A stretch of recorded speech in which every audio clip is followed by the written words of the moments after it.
ఫిబ్రవరి 1న కేంద్ర ఆర్థిక మంత్రి నిర్మలా సీతారామన్ బడ్జెట్ని ప్రవేశపెట్టబోతున్నారు. మరి ఈ బడ్జెట్ అంచనాలు ఎలా ఉండబోతున్నాయి? ఈ బడ్జెట్ నుంచి మనం ఏం ఆశించవచ్చు? ఇదే అంశంపై మాట్లాడడానికి మనతో పాటు ఉన్నారు ప్రముఖ ఆర్థిక రంగ నిపుణులు పాపారావు గారు. పాపారావు గారు నమస్తే సార్. నమస్తే. పాపారావు గారు, ప్రతి సందర్భంలో మనం బడ్జెట్ అంచనాలు, బడ్జెట్ను ఏం ఆశించవచ్చు, వేతన జీవులకి ఏం మంచి చెడు ఉంటాయి, ఇవన్నీ మనం చాలా సందర్భాల్లో మాట్లాడుకుంటున్నాం. అయితే గతంలో మనం మాట్లాడుకున్న దానికి ఈ సంవత్సరం మాట్లాడుకున్న దానికి చాలా తేడా కనిపిస్తుంది. ఎప్పుడూ లేనంతగా గత ఏడాదిలోనే జియో పాలిటిక్స్లో విపరీతమైన మార్పులు వచ్చేసాయి. ఒకవైపు ట్రంప్ టారిఫ్లు ఇంపాక్ట్ పడుతుంది, తర్వాత అంతర్జాతీయంగా ఎదురవుతున్న పరిస్థితుల నేపథ్యంలో సెన్సెక్స్ నిఫ్టీలు బేరమంటున్నాయి, బంగారం వెండి ధరలు అయితే ఆకాశాన్ని అంటుతున్నాయి, జీతాలు పెరగలేదు కానీ ఖర్చులు పెరిగాయి, ద్రవ్యోల్బణం ఏంటి అన్న ఒక పరిస్థితి అన్ని వైపులా చర్చ జరుగుతోంది. అంటే ఒక రకంగా చూసుకుంటే ఈసారి బడ్జెట్ అనేది ఖచ్చితంగా దేశ ఆర్థిక వ్యవస్థకు ఊతమిచ్చేలా సంస్కరణలు తీసుకురావడంతో పాటు అందరికీ ఉపశమనం ఇచ్చే చర్యలు లేకపోతే దేశ ఆర్థిక వ్యవస్థ మనుగడకే కష్టం అన్న ఒక డిబేటు అంతర్జాతీయంగా అలాగే జాతీయంగా నడుస్తోంది. మీ అంచనా ఏంటి సార్? లార్జర్ సెన్స్లో ఈసారి బడ్జెట్లో ఏం ఆశించవచ్చు అంటే ఏం చెప్తారు సార్? లాస్ట్ బడ్జెట్లోనే అంటే జనవరి 2025లో ట్రంప్ అధికారంలోకి వచ్చాడు. ఫిబ్రవరి 1 మన బడ్జెట్ వచ్చింది. అప్పుడే కొన్ని అంతర్జాతీయంగా అమెరికా డిమాండ్లని అకామిడేట్ చేసుకుంటా బడ్జెట్ని చేసుకున్నాం. నాకు గుర్తున్నంతలో అది హ్యార్లీ డేవిడ్సన్ బైకులు కనుకుంటా వాటి మీద గతంలో టారిఫ్లు తగ్గించమని చెప్పి మోడీ ప్రభుత్వం మొండికేసిన తర్వాత లాస్ట్ టైం తగ్గించినట్టున్నారు బడ్జెట్లో. అలాగే నాకు గుర్తున్న బోర్బన్ విస్కీ ఒకటి అనుకుంటా, దాని మీద కూడా అది నాకు గుర్తున్నది, అది దాని మీద కూడా టారిఫ్లు తగ్గిస్తా లాస్ట్ బడ్జెట్లో. అంటే your trying to accommodate the international demands of Trump ఎవరైనా. సార్, ఇది పెద్ద ఎత్తున ప్రపంచవ్యాప్తంగా ఈరోజు ఏంటంటే గతంలో ఎప్పుడూ లేని స్థాయిలో అంతర్జాతీయ వ్యవహారాల ప్రాధాన్యత ప్రపంచంలో పెరిగింది. ఎక్కడేం జరిగినా కానీ ఇప్పుడు రోడ్డు పక్కన టీ బంక్ దగ్గర కూడా ప్రతి వాళ్ళ చర్చల్లో ఆర్టిఫిషియల్ ఇంటెలిజెన్స్ దగ్గర నుంచి ట్రంప్ గురించి కూడా, ఇప్పుడు అమెరికా పోవాలనుకునే వాళ్ళే కాదు, బయట మిగతా వాళ్ళకు కూడా ఈ ట్రంప్ వ్యవహారాలు ఇంత లేదు గతంలో. ప్రతి చిన్న విషయం ఒక రకంగా చెప్పాలంటే స్థానికంగా జరుగుతున్న అంశాలకి ఎంత చర్చ జరుగుతుందో వాటి మీద, అంతర్జాతీయ విషయాల మీద కూడా అంతే చర్చ చాలా చోట్ల చాలా బలంగా జరుగుతుంది. సో ఓల్డ్ హిస్టారిక్ మ్యాన్ ప్రపంచం అంతా దగ్గరవుతుంది. ప్రపంచంలో మనిషి అనేవాడు చారిత్రకంగా ఓల్డ్ హిస్టారిక్ మ్యాన్ అనే మాట ఎందుకు వాడానంటే నవ్వు కూడా వచ్చింది దాని మీద. కార్ల్ మార్క్స్ వాడాడు. ఓల్డ్ హిస్టారిక్ మ్యాన్ అనే మాట వస్తాడు, ఓల్డ్ హిస్టారిక్ మ్యాన్ వస్తుంది ఒకనొక దశలో చరిత్రలో. ఓల్డ్ హిస్టారిక్ మ్యాన్ వస్తాడు అంటే అతను ప్రపంచం మొత్తం అతనికి ప్రాధాన్యత గల అంశంగా మారేటువంటి పరిస్థితి. సో ఆ రోజు ప్రపంచం మారుద్ది, సోషలిజం వస్తుందని చెబుతాడు, అది చర్చ నేను పోవట్లేదు. కానీ ఓల్డ్ హిస్టారిక్ మ్యాన్ అనే కామెంట్ జర్మన్ ఐడియాలజీలో మార్క్స్ వేశాడు. సో ఏదేమైనా కానీ ఇప్పుడు ఏంటంటే అలాంటి మనిషి కనపడుతున్నాడు కళ్ళ ముందు. చాలా చోట్ల ఇదే చర్చ, ఇదే వ్యవహారం. సో ఆ సందర్భంలో ఏంటంటే అనేక అంశాల్లో బడ్జెట్లో కూడా మనం ఖచ్చితంగా రోజువారీ కూడా జరుగుతుంది, బడ్జెట్లోనే కాదు రోజువారీ కూడా చాలా చాలా మనం అడ్జస్ట్మెంట్స్ చేసుకోవాల్సి వస్తుంది అంతర్జాతీయ పరిస్థితులకు అనుగుణంగా. సరే, ఇక్కడ ప్రశ్న ఏంటంటే చాలా అడ్జస్ట్మెంట్లు చేసుకుంటున్నాం, బడ్జెట్లో కూడా అడ్జస్ట్మెంట్లు చేసుకుంటున్నాం. కానీ ప్రశ్న ఏంటంటే ఇక్కడ ఎంతో కాలం నుంచి ఉన్న పరిస్థితి కదా ఇది. ట్రంప్ ఇప్పుడు కొత్తగా లేడు. సరే, అమెరికాలో సంక్షోభం పాతదే, దానిలో ట్రంప్ ఏమి కొత్తగా లేడు. ట్రంప్ ఇంతకుముందు 2016లో అనుకుంటే గెలిచాడు, కొంతకాలం మళ్ళీ అప్పుడు 4 ఏళ్ళు ఉన్నాడు, మళ్ళీ ఇప్పుడు రెండోసారి వచ్చాడు. Why did not we get a clue? First టైంలో అతను చేసిన పనుల తర్వాతే మనకి క్లూ ఎందుకు రాలేదు? ఇతను ఇలాగే ఉంటాడు, రెండోసారి గెలిచాడు. సరే, గెలువడా అనేది మనకి అనుమానాలు ఉండొచ్చు, కానీ ఏదేమైనా గెలిస్తే ఏంటి అనేది కూడా చూసుకోవాలిగా. అంటే బిడెన్ ఉంటే కూడా ప్రాబ్లమ్స్ ఉండవని కాదు, బిడెన్ ఉన్నా కొన్ని ప్రాబ్లమ్స్ ఉన్నాయి. ఎందుకంటే ఈ మాట పక్కకెళ్ళి మరీ చెబుతున్నాను. చైనా మీద ట్రంప్ ఫస్ట్ టర్మ్లో వేసిన టారిఫ్స్ లాంటి కొన్ని విధానాలన్నీ కూడా బిడెన్ కూడా కొనసాగించాడు. సో కాబట్టి ఆ విధానాలు వీళ్ళకి కూడా పనిచేస్తాయి అనేది అర్థమైన తర్వాత వాళ్ళు కూడా కొనసాగిస్తున్నారు. సరే, అది చైనాతో ఫెయిల్ అయ్యి ఉండొచ్చు, అది వేరే విషయం. సో ఏదేమైనా ఏంటంటే మన ఆలోచనలో కొంత ఫోర్కాస్టింగ్ చేయటం, అంచనాలు వేయటం. మీరు అంటున్నట్టుగా ట్రంప్ టారిఫ్లు కానీ అంతర్జాతీయంగా ఎదురవుతున్న సవాళ్ళ నేపథ్యంలో దాన్ని ఎట్లా పరిష్కరించుకోవాలన్న దానికి ఒక దిశానిర్దేశం అనేది బడ్జెట్లో ఎక్స్పెక్ట్ చేయొచ్చా? అదే ఇప్పుడు దాకా మనకి రెడీ వే అవుట్ అని. అంటే ఇప్పుడు ఇన్నాళ్ళు ఫస్ట్ టైం ట్రంప్ వచ్చినప్పుడు ఈ ట్రెండెన్సీ అనేది ఒకటి కనపడాలి మనకి. దూరదృష్టితో ప్లానింగ్ ఉండాలి. అంటే ఈ పాటికి మనం కొంత ట్రంప్ ఏం చేసినా మనం ఇమ్యూన్ అయిపోయి ఉండాలి. దేశంలో ట్రంప్ ఏం చేసినా కానీ మనం ఆ ప్రభావం మన మీద పడకుండా ఉండే విధంగా మనం కట్టడి చేసుకునే మార్పులు చేసుకుని ఉండాలి స్టీరింగ్ చేతిలో పెట్టుకొని. కానీ మరి ఇప్పటి వరకు చేయలేదు, మరి ఇప్పుడైనా ఎక్స్పెక్ట్ చేయొచ్చా? ఇక్కడ 2 ప్రాబ్లమ్స్ ఉన్నాయి. ఒకటి, చేయాలి అంటే ప్రభుత్వ నిర్ణయాల ప్రాధాన్యత ఉండాలి. స్టీరింగ్ ఎవరి చేతిలో ఉంటుంది? ప్రభుత్వం చేతిలో ఉండాలి. ఆర్థిక వ్యవస్థ స్టీరింగ్ ప్రభుత్వం చేతిలో ఉండాలి. ట్రంప్ విధానాలకి కొంత ఇక్కడ ఇన్సులేషన్ రావాలంటే బయట ఆ వ్యవహారాల నుంచి ఆ స్టీరింగ్ మన చేతిలో ఉండి మనం దాని నిర్ణయాలు తీసుకొని బలమైనటువంటి ఇనుప గోడలు కట్టుకోవాలి చుట్టూ అవసరాన్ని బట్టి. కానీ ఇక్కడ ఏముంది, ప్రభుత్వం పాత్ర తగ్గించాలనేది ఈరోజు ప్రభుత్వ వ్యవహార శైలి. ప్రైవేట్ రంగ పాత్ర పెంచాలి, ప్రభుత్వ పాత్ర తగ్గించాలనేది ప్రభుత్వం తీరు. దానిలో భాగంగానే ఎల్పిజి విధానాల్లో లిబరలైజేషన్, ప్రైవేటైజేషన్, గ్లోబలైజేషన్లో భాగంగా ప్రభుత్వంలో ఉన్న వాటన్నిటినీ ప్రైవేట్ వాళ్ళకి ఇచ్చేస్తున్నారు. ఇప్పటికీ జరుగుతుంది అది. అయితే మరి మనం ఇట్లా ఇచ్చేసిన తర్వాత ప్రైవేట్ వాడు నిర్ణయం తీసుకుంటాడు తప్పితే వాడి వ్యాపారం వాడిదైనప్పుడు ప్రభుత్వానికి ఆర్థిక రంగంలో పాత్ర లేనప్పుడు ప్రభుత్వం ఏ నిర్ణయాలు తీసుకోగలదు? కాబట్టి ఇది ఒక లోపభూయిష్టమైనటువంటి విధానం. ఎందుకంటున్నానంటే కేవలం వీళ్ళ గోలే కాదు అది. ఏది మన ఇక్కడ ప్రైవేటీకరణ చాలా దేశాల్లో ఆగిపోతుంది ఈరోజు. అమెరికా లాంటి దేశాల్లో కూడా ఇండస్ట్రియల్ పాలసీ అనేది ఒకటి తెచ్చి ప్రభుత్వ పాత్ర పెంచుతున్నారు. కానీ వీళ్ళు అదే తప్పు చేస్తా ఇంకా ప్రైవేటైజేషన్ చేస్తున్నారు. అప్పుడు ప్రభుత్వం ఏం చేస్తుంది? ఇంకా విధానాలు మార్చుకోవాలన్నా, అమెరికా చేసేదో ప్రపంచంలో ఇతర ఒత్తిళ్లు తప్పించుకోవాలన్నా, మనం లోపల గోడగట్టుకోవాలన్నా ప్రభుత్వం చేతిలో స్టీరింగ్ ఉండాలి. లేదు ఇక్కడ. ఓకే, అంటే పాపారావు గారు, ఇప్పుడు మేక్ ఇన్ ఇండియా ఇవన్నీ కూడా ఎన్డీఏ ప్రభుత్వం ఒక ప్రియారిటీ అంశంగా తీసుకుని వస్తుంది. కానీ ఇప్పటికి కూడా మనం చైనా దిగుమతులపైన ఎక్కువగా ఆధారపడుతున్నాం అనేది మనకి ఏ గణాంకాలు చూసినా అర్థమైపోతుంది. అంటే భారత తయారీ రంగానికి ఊతమిచ్చేలా, చైనాపై ఈ దిగుమతులపై ఆధారపడే తత్వాన్ని తగ్గించుకునేలా ఈసారి బడ్జెట్లో ఏమైనా సూచనలు ప్రాయంగా ఏమైనా చేయొచ్చా? అంటే చైనా మీద దిగుమతులు తగ్గించుకోవాలంటే ఒకటి సార్, ప్రధానంగా చైనా దిగుమతులు ఎందుకు చేసుకుంటుంది భారతదేశం? ఒకటి చౌక. నాణ్యత విషయంలో గతంలో ఎన్ని ఆరోపణలు ఉన్నా చైనా సరుకుల మీద ఇవి బాగోవని, నాణ్యత ఈరోజు అంతర్జాతీయ ప్రమాణాలు వాటిని దాటి కూడా మిగతా వాళ్ళందరికీ కూడా దాటి అత్యున్నత నాణ్యతా ప్రమాణాలతో వాళ్ళు సరుకులు ఇస్తున్నారు. ఈ 2 కారణాలు. ఈ 2 కారణాలు ఉండగా ఆ 2 కారణాలని మీరు పరిష్కారం చేసుకోకుండా దేశంలో వాళ్ళకంటే చౌకగా మీరు ఇవ్వకుండా, వాళ్ళకంటే నాణ్యంగా మీరు ఇవ్వకుండా దాన్ని ఆపలేరు మీరు. కాబట్టి ఆ దిశగా ప్రయత్నాలు జరగాలి. భారత ఆర్థిక వ్యవస్థలో ఆ దిశగా చాలా స్కిల్ డెవలప్మెంట్ అన్నారు, స్కిల్డ్ లేబర్ అన్నారు కానీ ప్రాక్టికల్గా గ్రౌండ్ లెవెల్లో జరిగినటువంటి దాఖలాలు బలంగా లేవు. దాంతోపాటుగా ఏంటంటే మీకు చౌక లేబర్ దగ్గరికి వస్తే మన లేబర్ చౌకే. ఈరోజు చైనా లేబర్ కంటే కూడా మన లేబర్ చెప్పే. నాకు గుర్తున్న కొంత పాత గణాంకాల ప్రకారమే $3.95 పర్ అవర్ చైనా లేబర్కి ఇవ్వాలి. వాళ్ళకి పెరిగింది లేబర్ కాస్ట్, వాళ్ళకి కూడా పెరిగింది కొంత ఇదైనాక. మనకేమో 90-100 సెంట్ల లోపు, అంటే $1 లోపే మన వాళ్ళు పనిచేస్తారు. అంటే చౌక శ్రమశక్తి ఉంది. కానీ మీరు చౌక శ్రమశక్తి వాడుతున్నారు, కానీ చైనా అసలు శ్రమశక్తి వాడకుండా చేస్తుంది. ఆటోమేషన్లు చాలా దూరం పోయారుగా చైనా వాళ్ళు, రోబోట్లు కానీ. వాళ్ళకి అసలు శ్రమశక్తి అవసరం లేని పరిస్థితి. అంటే వాళ్ళు ఉపాధి వేరే చోట్ల కల్పించుకుంటున్నారు జనానికి. టెక్నాలజీ లేకుండా పోయిన తర్వాత మీతో ఇంకా పోటీ వాళ్ళకి జీరో కాస్టో లేకపోతే నామినల్ కాస్ట్, మీ 90 సెంట్లు 100 సెంట్ల కంటే తక్కువ కాస్ట్ వాళ్ళు పనిచేస్తే సో మచ్ ఆఫ్ వేరియేషన్. కాబట్టి ఏంటంటే మనం ఎన్ని చేస్తున్నాం, వాళ్ళు ఒక ఎడ్జి పైనే ఉంటున్నారు, మన దిగుమతులు పెరుగుతూనే ఉంటున్నాయి. సో ఇవన్నీ ఆపాలంటే చాలా బేసిక్గానే మార్పులు రావాల్సిన అవసరం ఉంది. అంటే పాపారావు గారు, మనం స్టార్ట్ చేయటమే అంతర్జాతీయ పరిణామాల ఇంపాక్ట్ అనే ఇష్యూ మీద స్టార్ట్ చేశాం. కాబట్టి ఇప్పుడు ట్రంప్ టారిఫ్స్ అంతర్జాతీయంగా ఎదురవుతున్న సవాల్ నేపథ్యంలో నేను ఇంట్రోలో చెప్పినట్టుగా ఈ నిఫ్టీ, సెన్సెక్స్ బేరమంటున్నాయి. మార్కెట్లు ఎప్పుడు చూడనంత ఒక్కసారిగా హెవీగా పడిపోవటము, గందరగోళం, ఈ మదుపరులు ఎక్కడేం చేయాలో తెలియని ఒక అయోమయ పరిస్థితికి కారణమవుతుంది. దీని నుంచి బయటపడే ఛాన్సెస్కి సంబంధించి బడ్జెట్లో ఏమైనా ప్రస్తావన ఉండొచ్చా?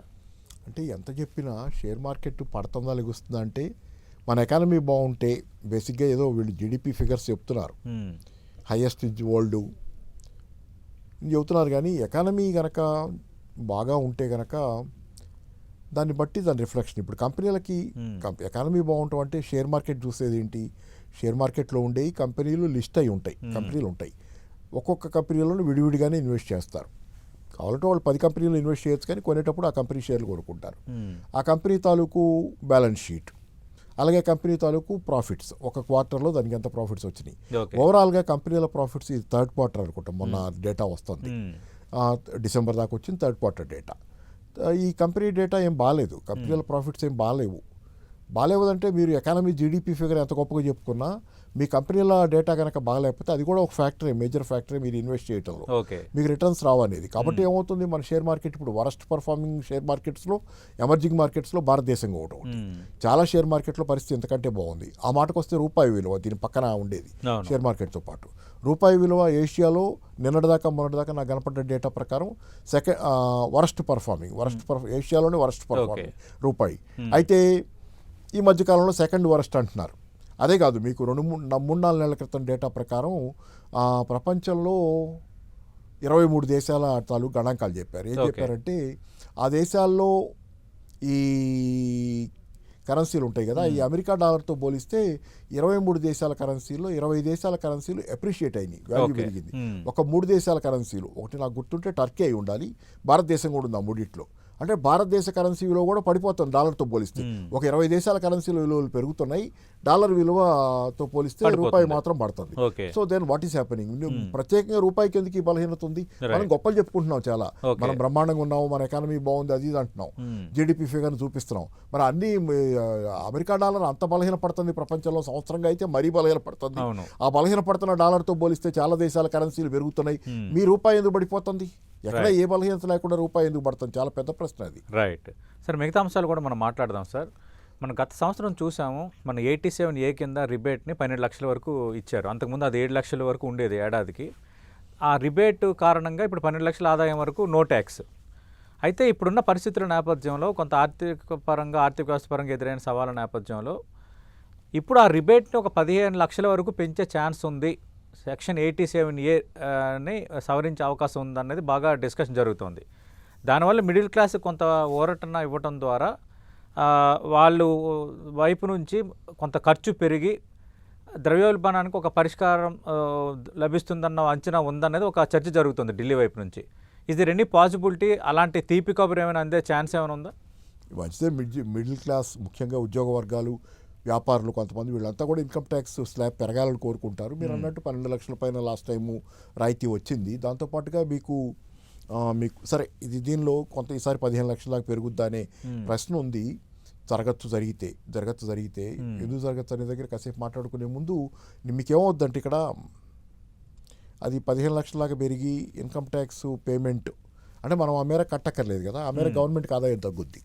సరే ఏదేమైనా ఈ పేమెంటు ఇన్కమ్ ట్యాక్స్ స్లాబ్ పెంచి మన పేమెంట్ వాళ్ళకి తగ్గటం అంటే మనకు ఆ మేరకు మన దగ్గర మిగులుతాయి ఆ డబ్బులు, అంటే మనం ఖర్చు పెట్టుకోవడానికి ఉంటాయి. ఇట్లాంటివి మీరు చూడండి, గత సంవత్సర కాలంలో తీసుకున్న అనేక నిర్ణయాల్లో అంటే దేశ ఆర్థిక పరిస్థితిలో ప్రజల కొనుగోలు శక్తి తగ్గుతుందనేది మార్కెట్లో చూసిన అందరికీ తెలుసు. ద్రవ్యోల్బణం పెరిగింది, ఉద్యోగాలు కూడా సరిగ్గా లేవు, సమస్యలు పెరుగుతున్నాయనేది తెలుసు. కాబట్టి ప్రజల కొనుగోలు శక్తి తగ్గుతుంది. దీని విషయంలో ప్రజల కొనుగోలు శక్తి పెంచడానికి రకరకాలుగా మనం గతంలో ఏం చెప్పేవాళ్ళం అంటే డిమాండ్ పెంచండి, అంటే ప్రజల చేతిలో డబ్బు పెట్టండి, జాతీయ ఉపాధి హామీ పథకానికి డబ్బులు ఇవ్వండి, గ్రామీణ ప్రాంతాల్లో పేద కూలీలు పని దొరికితే కనుక వాళ్ళ దగ్గర డబ్బులు ఉంటే ఖర్చు పెట్టుకుంటే ఎకానమీ ఇంప్రూవ్ అవుద్ది. అలాగే నగర ప్రాంత ఉపాధి హామీ పథకం కూడా అడిగున్నాం. ఇలాగే ఏదైనా కానీ ఉద్దీపన ఇవ్వండి ఎకానమీకి అని అడుగుతున్నాం. ఆ ఉద్దీపన అయితే సరిగ్గా రాలా, కానీ ఏమొచ్చింది, మీకు రాయితీలు ఇస్తున్నారు. ఏ రాయితీలు ఇస్తున్నారు? వాళ్ళు వసూలు చేసుకునే డబ్బులు ఉన్నాయి కదా, అవి కొన్ని వదులుకుంటున్నారు. మీరు మాట్లాడే ఇన్కమ్ ట్యాక్స్లో ఇప్పుడు మాట్లాడి 15 లక్షలు చేస్తారన్నదాని ఇది డైరెక్ట్ ట్యాక్స్. డైరెక్ట్ ట్యాక్స్లో వాళ్ళు ఏమైనా ఆదాయం వదులుకుంటారా, మనకేమైనా కొంత చేతులు వదిలేస్తారా, ఇది ఒక ప్రశ్న. ఇండైరెక్ట్ ట్యాక్స్లో వదిలేశారు కదా, జిఎస్టీలో కూడా మనకి వదులుకున్నారు. మొన్న జిఎస్టీలో కొంత తగ్గించి అది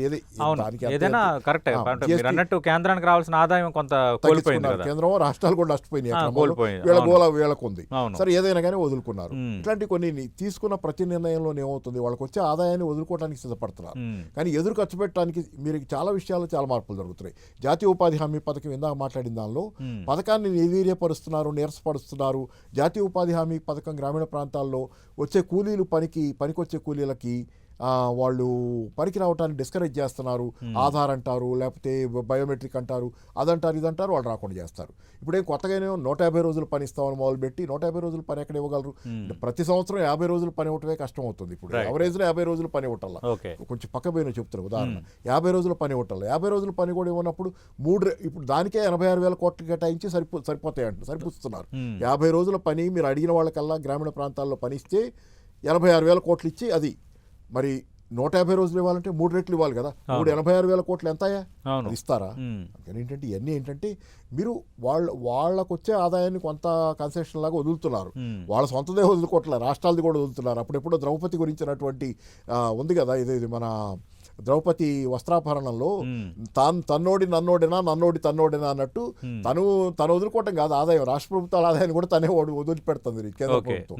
సో ఈ రకంగా చేసుకుంటూ పోతున్నారు. కాబట్టి సో ఇది కొంత కాంట్రడిక్ట్. ఎందుకంటే మీకు ఏమవుతుంది, ఈ వదిలిపెట్టడంలో జిఎస్టీ ఆదాయంలో అంతిమంగా వాళ్ళు సెస్లు వేస్తున్నారు, సర్చార్జీలు వేస్తున్నారు, వాళ్ళ ఆదాయం మాత్రం తగ్గనే కొట్టాలి. అవును. సో మచ్ ఆఫ్ ఫిస్కల్ అంటే మీరు అన్నట్టుగా ఇప్పుడు 87A కింద 15 లక్షల వరకు ఆ పరిమితిని పెంచితే ఇప్పుడు 12 లక్షలు ఉంది. మీరు అన్నట్టుగా ప్రభుత్వం కొంత ఇన్కమ్ ట్యాక్స్ని కోల్పోతుంది. కానీ అట్ ది సేమ్ టైము ప్రజల చేతులు కొంత డబ్బులు ఖర్చు పెట్టగలిగితే దాని ద్వారా డిమాండ్ పెరిగి కొంత ద్రవ్యోల్బణం అనేది కంట్రోల్ అవుతుంది కదా. ప్రశ్న కూడా ఉంది. అంటే ప్రభుత్వం అది కూడా ఆలోచిస్తుంది. ఖర్చు పెరగ అంటే వాళ్ళకు కూడా అస్తిత్వ సమస్య కదా. రాజకీయ పార్టీ రాజకీయాల్లో మనుగడ సాగించాలన్నా, గెలవాలన్నా, స్థిరీకరణ వాళ్ళు నిలబడాలన్నా కానీ జనాలు అసంతృప్తి తీవ్రంగా పెరిగిపోతే ఉండలేరు కాబట్టి ఇస్తారు. కానీ ఇక్కడ నేను చెప్పేది ఒకటే, మీరు ఇన్కమ్ ట్యాక్స్ రాయితీ ఇస్తారు, 15 లక్షలు పెంచుతారు. పెంచితే ఆల్రెడీ ఇన్కమ్ ఉన్నవాడికి అది ఉపయోగం. ఏ ఇన్కమ్ లేని వాడి గురించి కూడా ఇందా నేను మాట్లాడింది. మీరు జిఎస్టీ ఇప్పుడు జాతీయ ఉపాధి హామీ పథకం లాంటి అసలు ఏవి దిక్కు దివాణాలు నేను జనానికి చేతిలో డబ్బులు పెట్టమంటే మీరు ఆల్రెడీ కాస్త కొనుగోలు శక్తి ఉన్నోడికి జిఎస్టీ కొనడానికి డబ్బులు ఉంటే జిఎస్టీ తగ్గితే మీకు ఏమైనా ఉపయోగం. ఆల్రెడీ ఉద్యోగం లేక అడుగు తినే పరిస్థితి పాపరైపోతున్న వాడికి నెమ్మదిగా కొనుగోలు శక్తి తగ్గిన తర్వాత ఇబ్బందే కదా ఎంతైనా. ఇప్పుడు ఆల్రెడీ కొనుగోలు శక్తి ఉన్నవాడికి, చేతిలో ఆదాయం ఉన్నవాడికి మీరు తగ్గించే ఐటీనో, మీరు తగ్గించినటువంటి జిఎస్టీ తాలూకు స్లాబులు మార్చి తగ్గించినటువంటి డబ్బులు అవి ఉపయోగం. అసలు లేనోడి పరిస్థితికి డిమాండ్ పెంచడానికి మీరు ఏం చేస్తున్నారనే దానికి వీళ్ళు సరైన జవాబు ఇవ్వలేకపోతున్నారనేది ఆ పక్కన నేను చెబుతున్నటువంటి ఇది. ఓకే సార్, ఇప్పుడు బంగారం ధర ఎప్పుడూ లేనంత రికార్డ్ హైకి చేరిపోయింది. అలాగే వెండి కూడా ఇంకా బంగారాన్ని మించి రికార్డ్ స్థాయికి ధరలు తాగుతున్నాయి. అంటే ఇప్పుడు బంగారం వెండి ధరలు తగ్గుతాయా తగ్గవన్న దానిపైన ఏ ఆర్థికవేత్తలు అంచనా వేయలేకపోతున్నారు. ఉంటే ఒక స్మాల్ కరెక్షన్ 10 to 15% ఉండొచ్చు అని చాలా లెక్కలు చెప్తున్నారు. వేస్తున్నారు అంటే ఇప్పుడు కాదు. అంటే నేను నా విషయంలో అంటే ఈ బడ్జెట్లో వాటి ప్రస్తావన ఏమైనా ఉంటుందా? బడ్జెట్లో వీళ్ళ ప్రస్తావన ఏం చేయగలరు కానీ బడ్జెట్లో దాని మీద ప్రస్తావన ఏం లేకపోవచ్చు. వేస్తే గీస్తే ఇంకాస్త ఇంపోర్ట్ మీద, అదే బంగారం ఇంపోర్ట్ అయ్యే బంగారం మీద ట్యాక్స్ వేస్తారేమో, సుంకం వేస్తారేమో. కానీ ఇప్పుడు వేస్తే ఏమైతే స్మగ్లింగ్ పెరిగింది. అట్లాగే ఇంకా వేయటానికి ట్రై చేస్తారు, దిగుమతులు డిస్కరేజ్ చేయడానికి ట్రై చేస్తే చేయొచ్చు. దానివల్ల ఏమవుతుందంటే మీకు ఓవరాల్గా స్మగ్లింగ్ పెరగటం ఇట్లాంటివి జరుగుతున్నాయి.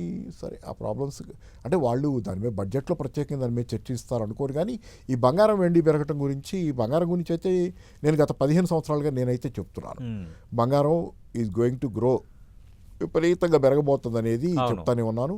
చాలా క్లియర్గా నా స్టాండ్ పర్సనల్గా మాట్లాడుతున్నాను. అప్పుడప్పుడు టీవీలో మాట్లాడేటప్పుడు కూడా బంగారం పెరుగుతుందని చెప్తున్నాను. ఇప్పుడు బంగారాన్ని కొనుగోలు చేసి రిజర్వ్ ఉంచుకుంటున్నారు కదా మామూలుగా ప్రభుత్వాల పరంగా మనం చూసుకున్నా. ఇప్పుడు చైనా బ్యాంక్స్ వాళ్ళందరూ చేస్తున్న పరిస్థితి అదే. ఒకవేళ అలాంటి తరహా వాతావరణమే క్రియేట్ అయితే అప్పుడు మరి ప్రజల సంక్షేమానికి వీటికి కూడా డబ్బులు అవసరం అవుతాయి కదా. రిజర్వ్ బ్యాంకు కొనేది అది ప్రజల డబ్బులు కాదు కదా. రిజర్వ్ బ్యాంక్ కొంటది, అది గవర్నమెంట్ కొని ఇక్కడ పెట్టదు కదా. రిజర్వ్ బ్యాంక్ తన దగ్గర ఉన్న నిల్వలు ఉంటాయి కదా, వాటిని ఏం చేస్తుందంటే ఇప్పుడు ఫారిన్ ఎక్స్చేంజ్ ఉంటుంది రిజర్వ్ బ్యాంక్ దగ్గర.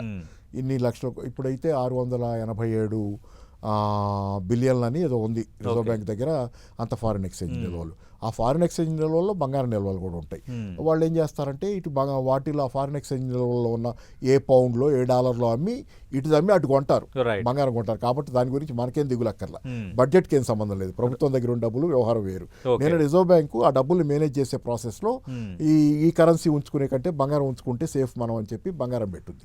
సో దాంతోపాటు నేను చెబుతుంది ఏంటంటే ఇప్పుడు పెరుగుద్దా ఎవరు చెప్పలేకపోతున్నారు అనే దగ్గర నేను స్పష్టంగా నాకున్న అభిప్రాయం ఏంటంటే అంతర్జాతీయంగా ఈరోజు ఒక తీవ్రమైనటువంటి సంక్షోభం ఉంది.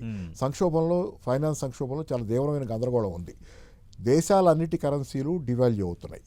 ఆఖరికి డాలర్ కూడా తగ్గుతుంది, రూపాయి తగ్గుతుంది. ఒకదాంతో ఒకటి పోల్చుతున్నాయి కదా కరెన్సీల వాల్యూలు పడిపోతున్నాయి.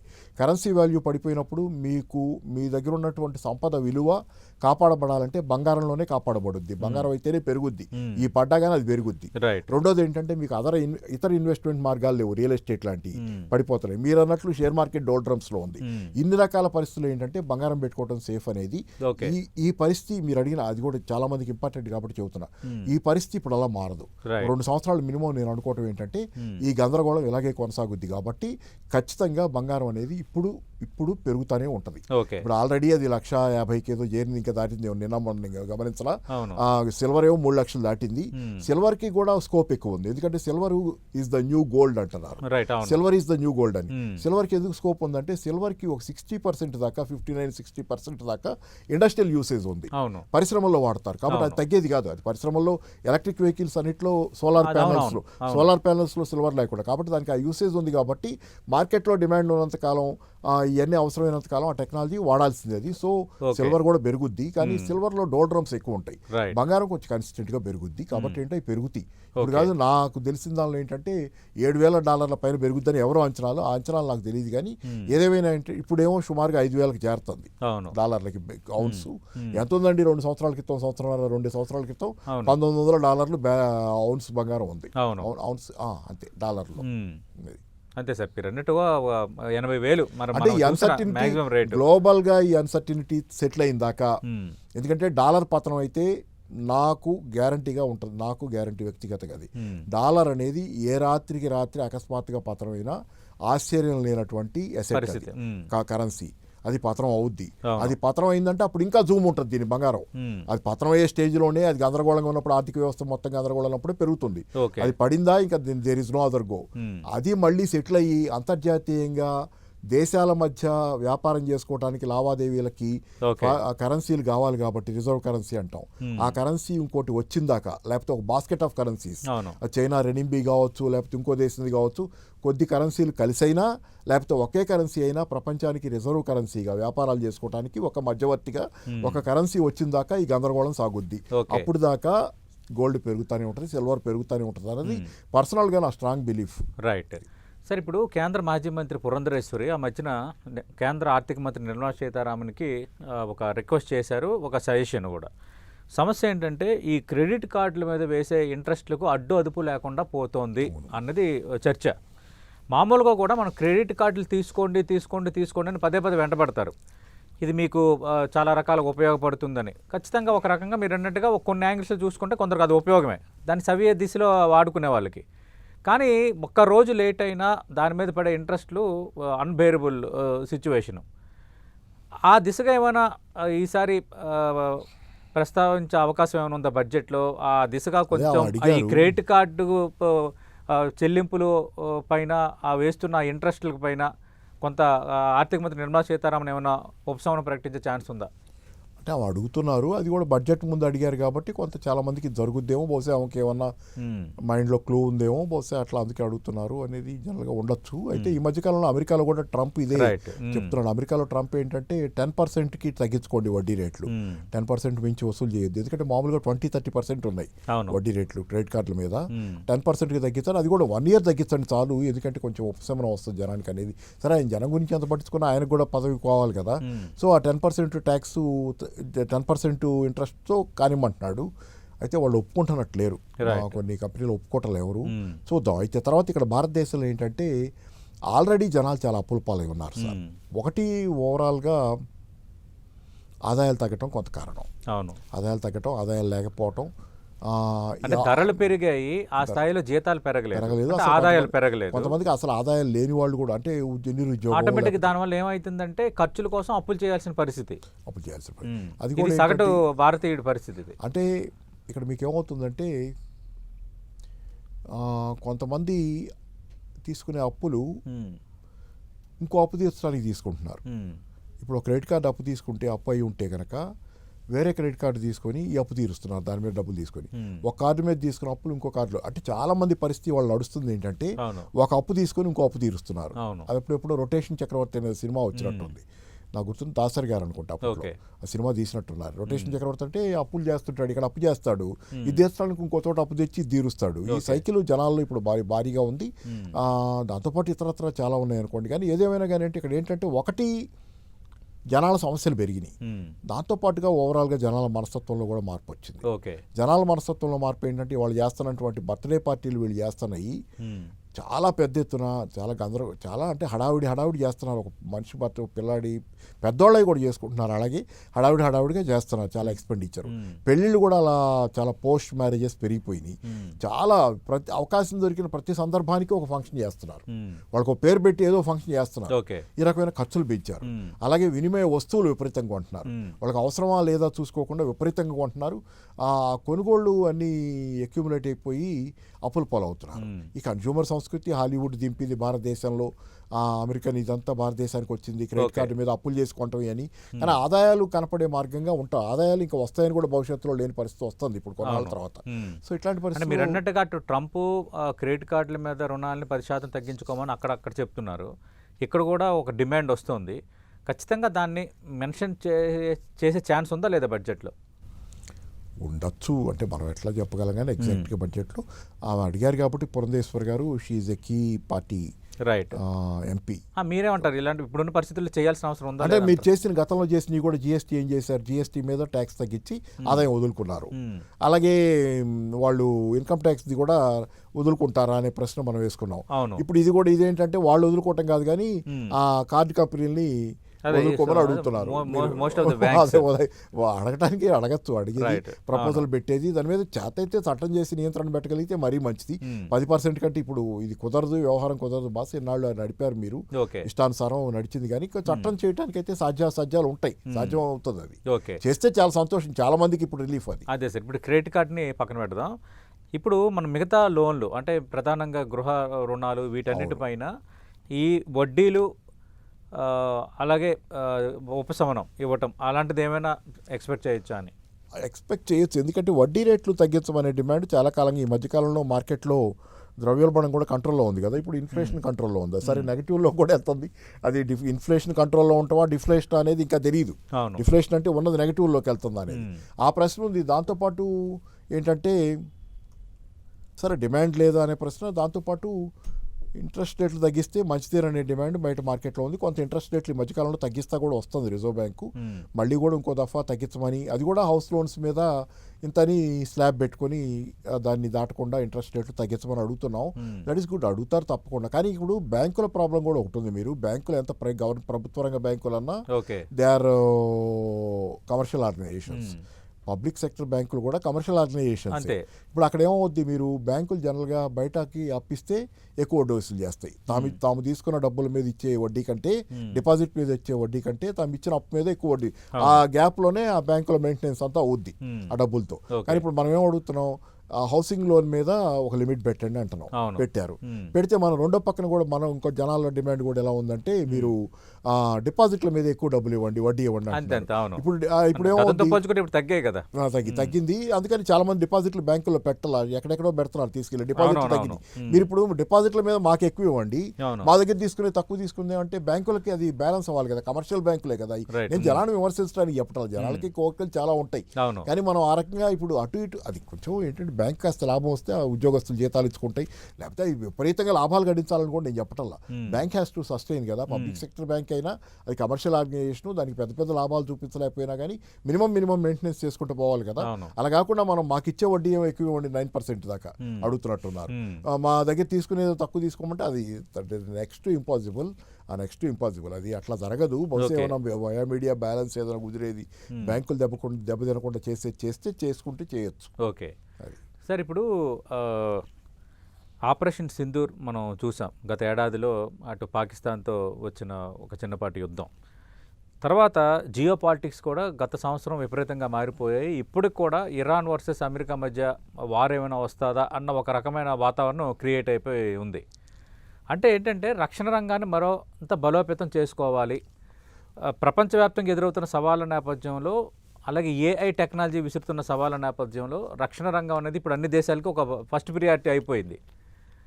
ఈసారి ఆ ప్రియారిటీ ఉంటుందా బడ్జెట్లో? మీ అంచనా ఏంటి సార్? ప్రయారిటీ ఉండాలి కానీ లాస్ట్ టైమే కొంత బడ్జెట్ తగ్గిందో బాగా పెద్ద బడ్జెట్ లేదు డిఫెన్స్కి. కొంత తగ్గినట్లే ఉంది అది. అక్కడ నేను అనేది ఏంటంటే అసలు వార్ స్వభావం మారింది అని మాట్లాడుకునే ముందు యూరోపియన్ దేశాలు బడ్జెట్ పెంచినాయి, డిఫెన్స్ బడ్జెట్ పెంచినాయి అమెరికా ఒత్తిడి మేరకు నాటో దేశాలు. అలాగే కెనడా కూడా డిఫెన్స్ బడ్జెట్ పెంచింది. అంతకుముందు అమెరికా మీద ఆధారపడేది డిఫెన్స్ కోసం, ఈరోజు అది పెంచి చాలా దేశాలు డిఫెన్స్ బడ్జెట్ పెంచుకుంటున్నాయి. చైనా పెంచుతుంది, అమెరికా పరిస్థితి ఏమో తెలియదు కానీ అమెరికా కూడా ప్రపంచంలో నెంబర్ 1 దేశం డిఫెన్స్ బడ్జెట్లో నెంబర్ 1 ఖర్చు పెట్టుద్ది. అయితే భారతదేశానికి సంబంధించినంతవరకు గ్రహించాల్సింది ఆపరేషన్ సింధూర్ తర్వాత మనం గ్రహించాల్సింది పాకిస్తాన్ దెబ్బతింది, కానీ బాగా దెబ్బతింది మన చేతిలో. కానీ పాకిస్తాన్ యుద్ధం చేసిన తీరు అది డ్రోన్లు ఎక్కువ వాడింది. S-400 వస్తుంటే దాంతో మన డిఫెన్స్ అది ఉంటే దాని డ్రోన్లు విపరీతంగా. ఇప్పుడు ప్రపంచంలో యుద్ధ తీరు మారింది సార్. యుద్ధం గతంలో యుద్ధం కాదు ఇది.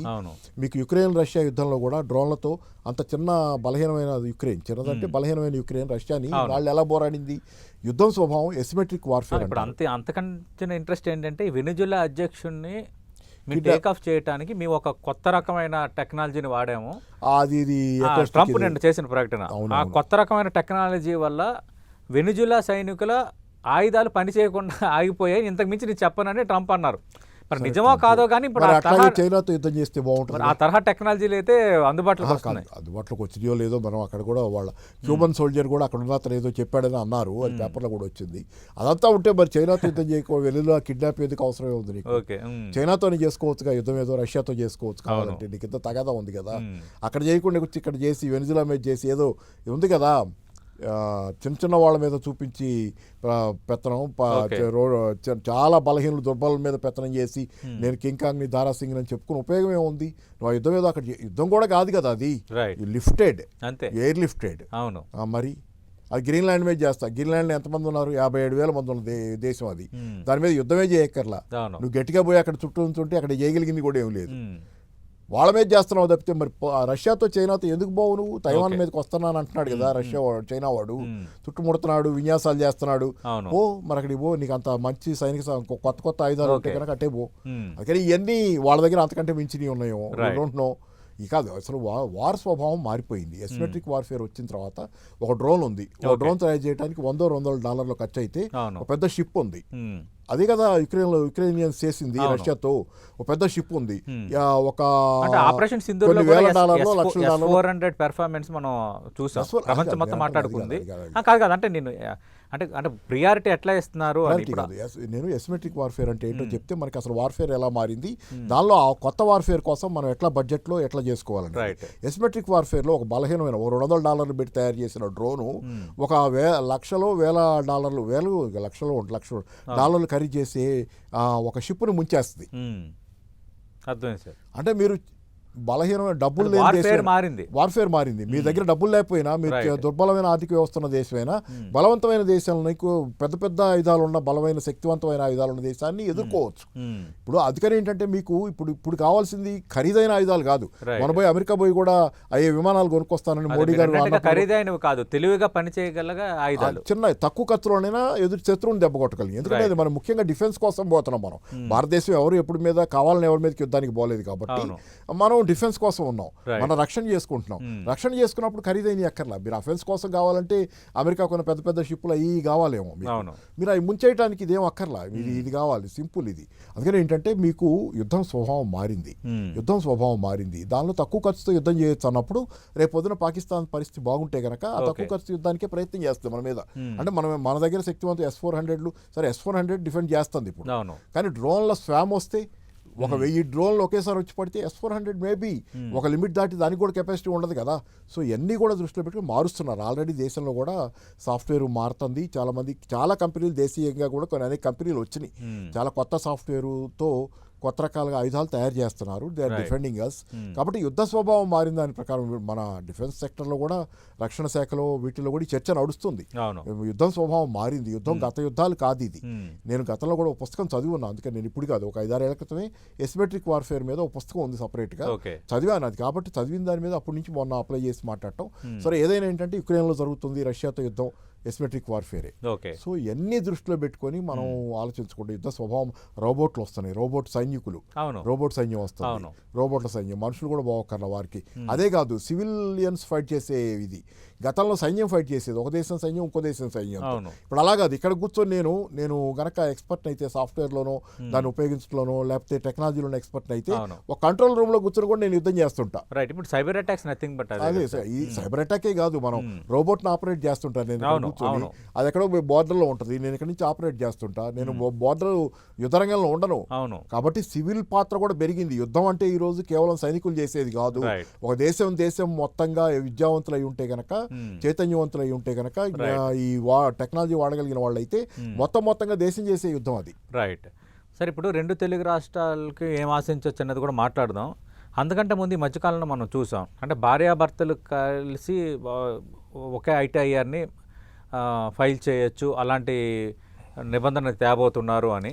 ఎంతవరకు అది ప్లస్ అవుతుంది సార్? ప్లస్సే అవుతుంది. ఎందుకంటే ఇప్పుడు భార్యకు ఉద్యోగం లేదనుకోండి, గతంలో భర్త ఫైల్ చేస్తాడు. అసలు భార్య ఫైల్ చేసే పని లేదు. భర్తకి ఏంటంటే 4 లక్షల లిమిట్ ఏదో ఉంటే ఆ 4 లక్షల దాకే క్లెయిమ్ చేయగలడు. ఆయనకి 8 లక్షల ఆదాయం ఉంటే ఆ పైన 4 లక్షలు ఆయన వదులుకొని కట్టాల్సిందే. నిల్ అవ్వదు కదా, 5% ఏదో కట్టాలి.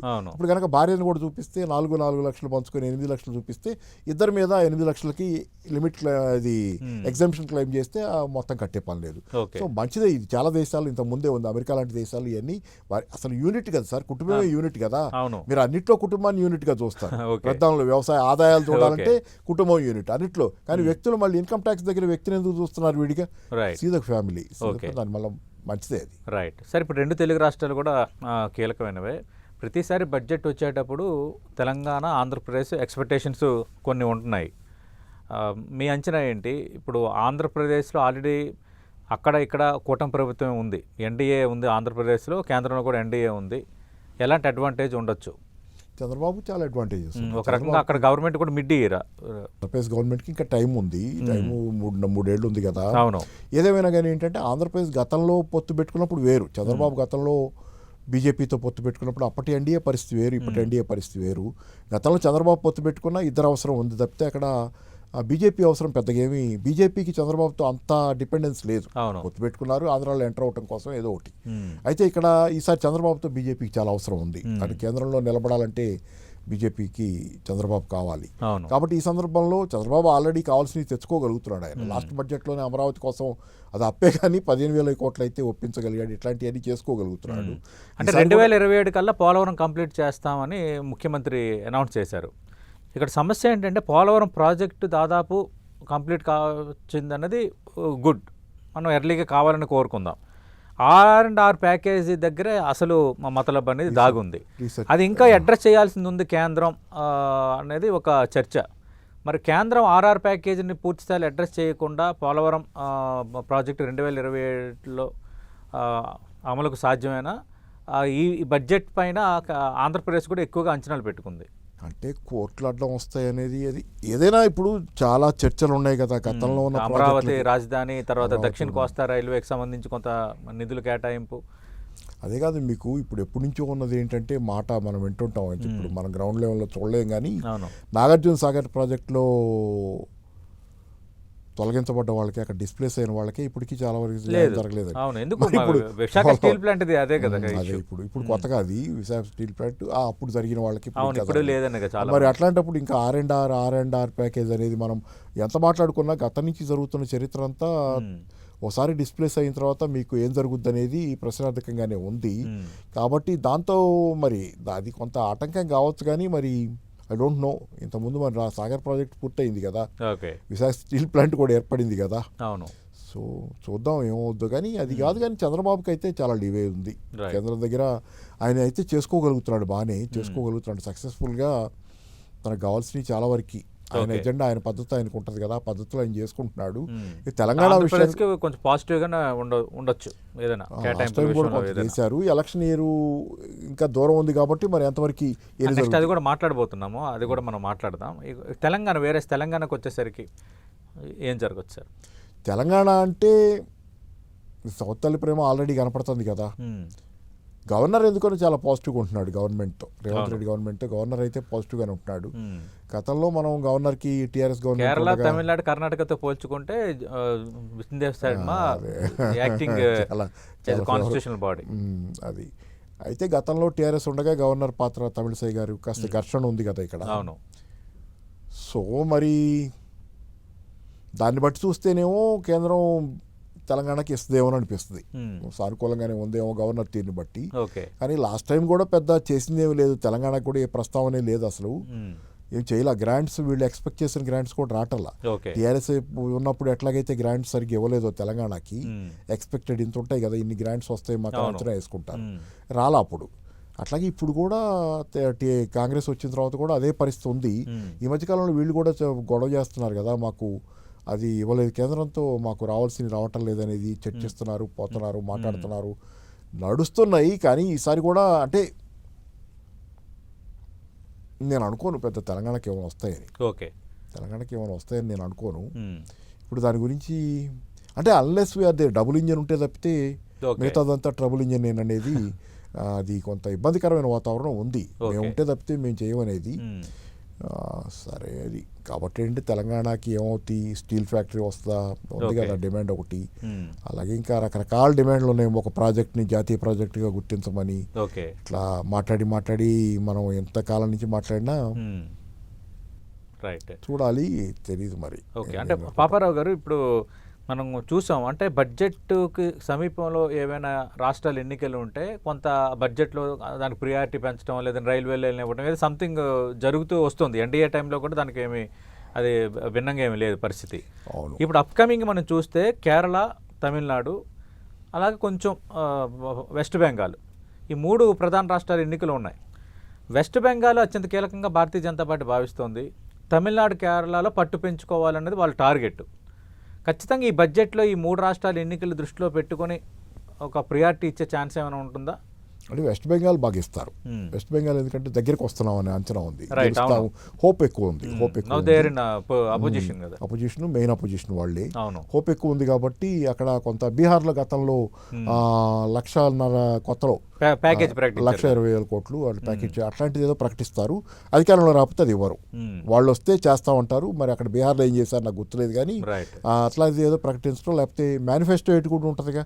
ఇప్పుడు మహారాష్ట్ర కాదు, బీహార్ మేనిఫెస్టో తర్వాత మోడల్ వచ్చింది కదా, 10,000 రూపాయలు మహిళలకి ఇస్తానంటే అది పనిచేసినట్టే ఉంది, అక్కడ గెలిచారు. సో కాబట్టి ఏంటంటే ఇలా లంచాలు ఇవ్వచ్చు అనేది, ప్రభుత్వ డబ్బుతో లంచాలు ఇవ్వచ్చు అనేది చాలా ప్రభుత్వాలు నేర్చుకున్నాయి. ఈ రోజు ఒక పార్టీ కాదు, చాలా ప్రభుత్వాలు నేర్చుకున్నాయి, అన్ని ప్రభుత్వాలు నేర్చుకున్నాయి బాగా. కానీ ఇక్కడ చంద్రబాబు దగ్గర ఫెయిల్ అయింది పాపం. పసుపు కుక్కి ఇవ్వబోతే అది బ్యాకప్ అయింది, కానీ మరి బీహార్లో వాళ్ళకి సక్సెస్ అయింది, వాళ్ళకి సక్సెస్ అయింది. మరి ఇప్పుడు అట్లాంటిది ఏమన్నా వెస్ట్ బెంగాల్లో కూడా మళ్ళీ చెప్తే అక్కడ ఎట్లా ఉంటుంది, కొంచెం చైతన్యం, జనం ఎక్కువ అక్కడ, ఆర్థిక పరిస్థితి ఎలా ఉన్నా కానీ జనంలో కొంచెం ఇది. కేరళలో నేను అనుకోవటం పెద్ద ఏమి ట్రై చేయరు ఇవ్వటానికి ఆశలు పెట్టడానికి. అంటే వేరే ఏదో అంటే ఈసారికి రారు కదా. పద్మావతిలో కూడా చాలా ప్రియారిటీ ఇచ్చారు కేరళకి, మాజీ సీఎం ఇచ్చినందుకు సిపిఎం నేతకి, మరి సిపిఐ నేతకి కూడా పద్మావార్డులు వచ్చాయి, ఇచ్చారు అంటే. కానీ అధికారంలోకి అయితే రారు. ఎల్డీఎఫ్ ఓడిపోతే, మన స్థానిక సంస్థల్లో ఎల్డీఎఫ్ దెబ్బతింది కదా, యూడీఎఫ్ బాగా గెయిన్ అయింది కాబట్టి యూడీఎఫ్ఏ వస్తుంది. ఇప్పుడు సబ్స్టిట్యూట్గా ఉంది అదే, నెమ్మదిగా తిరువనంతపురంలో ఎంటర్ అయింది కదా కార్పొరేషన్లో బీజేపీ, కాబట్టి అట్లా నెమ్మదిగా పుష్ అవ్వాల్సింది తప్పితే అక్కడ అప్పటికప్పుడు అవ్వదు. కాబట్టి వాళ్ళు అప్పటికప్పుడు కూడా ఆశపడే పరిస్థితి ఉండదు. తమిళనాడు ఇంకా డిఫికల్ట్ ఇప్పుడు కూడా. తమిళనాడులో అన్నాడీఎంకే మధ్యలో వదిలేసింది వీళ్ళని, ఏదో కొంచెం అటు ఇటు అని చెప్పి భుజాలు ఇదయ్యి భరించలేమని చెప్పి పడేశారు. మళ్ళీ ఇది కలుపుకున్నట్టు పోయారు కదా. తమిళనాడులో చాలా జరుగుతున్నాయి. Tamil Nadu is the heart bed of, అంటే తమిళనాడులో ఏమవుతుందంటే ఇక్కడేమో కేరళలో కమ్యూనిస్ట్ సిద్ధాంతం, వెస్ట్ బెంగాల్లో మమతా బెనర్జీ ఇది కానీ ఇంకా పాత కమ్యూనిస్ట్ సిద్ధాంతం తాలూకు హ్యాంగ్ ఓవర్ కానీ ఏదైనా కానీ, తమిళనాడులోనేమో ద్రవిడ సిద్ధాంతం అనేది అది ఏమైందంటే అది మామూలుగానే కల్చరల్గా కూడా చాలా మార్పు తెచ్చింది. కమ్యూనిస్ట్ సిద్ధాంతంలో ఎకనామిక్ ఆస్పెక్ట్ ఎక్కువ కదా, ఆర్థిక అసమానతలు ఎక్కువ దీని భాగం. సాంఘిక సంస్కరణ ఉద్యమాలు జరిగినాయి కానీ దానికంటే ప్రభావశీలమైంది ఆర్థిక అసమానతల మీద పెట్టి పోరాటం.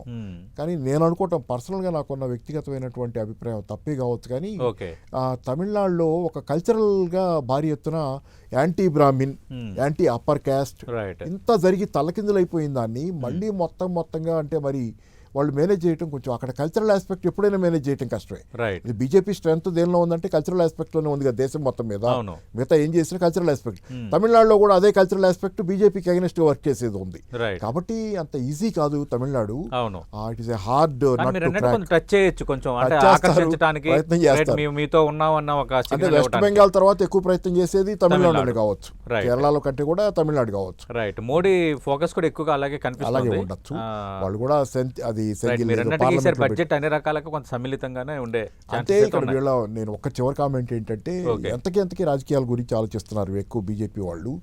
సందర్భం అది కాదు. రాజకీయాలు ఎప్పుడంటే కొంత దేశంలో కొంత ఒక ఇప్పుడు బాగా క్రైసిస్ మోడ్లోకి వెళ్తుంది ప్రపంచంతో పాటు దేశం కూడా. అవును. ఇంటర్నల్గా ఎకానమీని స్ట్రెంథెన్ చేసుకోవాల్సిన టైము, రాష్ట్రాలు కేంద్రం కలిసి పనిచేయాల్సిన టైంలో మీరు ఇప్పటికీ డబుల్ ఇంజన్ సర్కారు రాష్ట్రాలను కబ్జా, ఈ రాజకీయ అదొక డిసీజ్, రైట్. ఇది వైరస్. రాజకీయాలు ఎక్కువగా రోజువారీ రాజకీయాల్లో మునిగి తేలటం ఒక డిసీజు.